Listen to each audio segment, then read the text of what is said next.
Hi. It's been a long time, I think 6 months since my last vlog.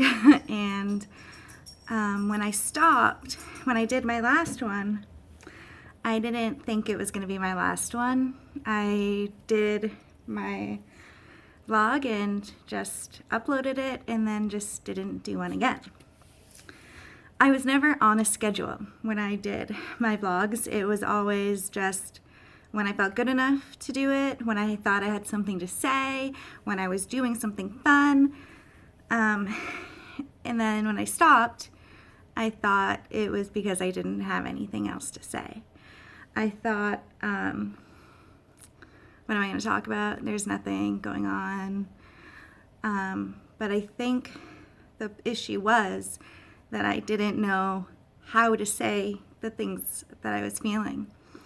And what I want to talk about today is something that I think I touched on briefly when I did my mental health with my depression.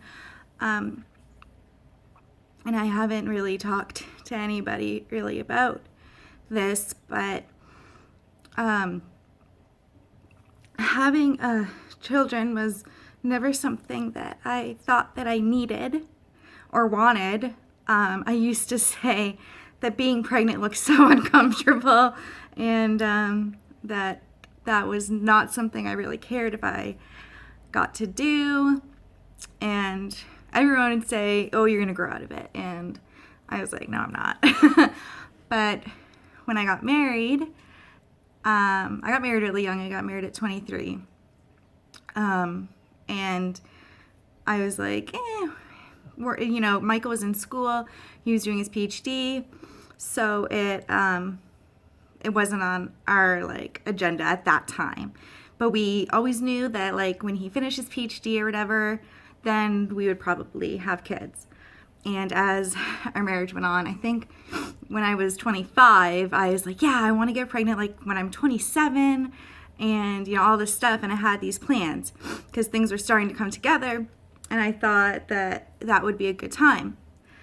And then I got my diagnosis of RA and OA and fibro already by then. And the first thing I my rheumatologist said the first time I met her was, if you want to get pregnant, you have to get pregnant with your rheumatologist, because these meds are awful for your body, and especially the one that I'm on, methotrexate, which I was on when I had cancer. It's a chemo drug. But it depletes your folic acid. So if you get pregnant, it'd be really bad for the fetus, no hair, skin, or nails. It would be awful. But there are other treatments. So that really never weighed in too much on me for that. I was like, oh, we can just change meds and it's going to be fine. But then when my back gave out, and I had my first surgery, I was like, it might be hard. My disc might herniate again when I'm pregnant, but that's fine. And then the second surgery, when it was super aggressive, there's so much scar tissue, and I was diagnosed with degenerative disc disease, and I would talk to my doctors, and they'd be like, you can't get pregnant like this. It would be really bad for you.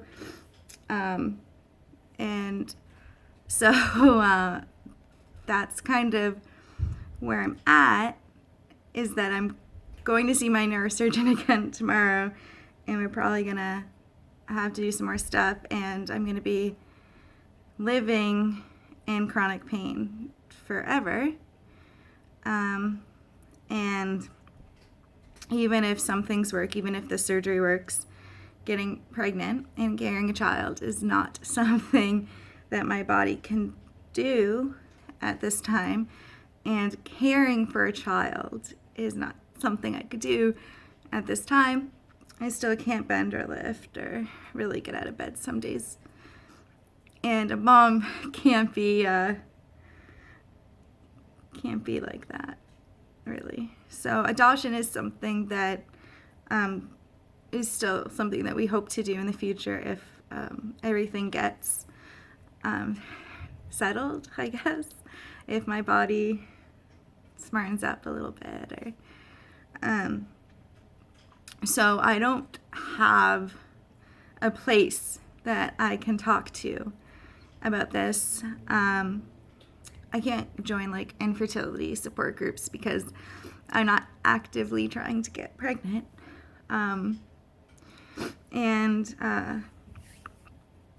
If I did get pregnant now, it would not be a viable child because I'm still on methotrexate and will be probably undergoing major surgery later.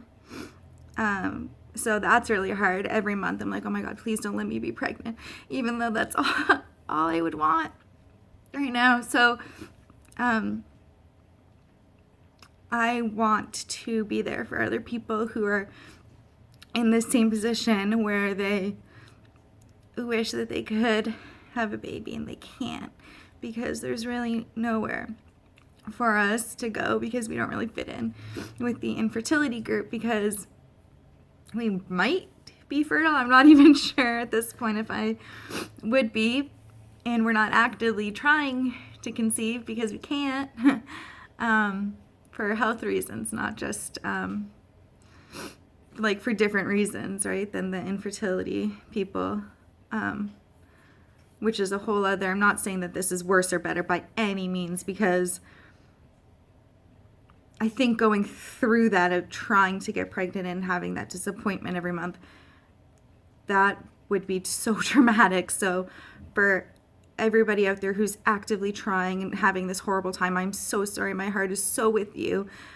Because I've had friends and my sister even struggled so much, and I am not taking anything away from you guys because that is a whole horrible thing, but I'm just kind of raising, I guess, awareness for people like me who probably maybe aren't infertile, I'm not even sure, but who would love to have a child, and my body is just not letting me be able to do that. So that's where I am with that. I do want to make more videos. There is, like I said, I'm going to the neurosurgeon tomorrow, so I might even video that. But I would really like to do this more often. So I don't know if you can tell where I am. This is like the patio door here, and I have my phone like mounted on it, so I'm sitting on the floor. I'm like, hey, this is good light. This is perfect. So yeah, that's where I'm at. And if you're in the same boat, send me a message. I'm gonna try and figure out a way to start some sort of a support group for us. So bye guys. Yay, I'm back. Bye.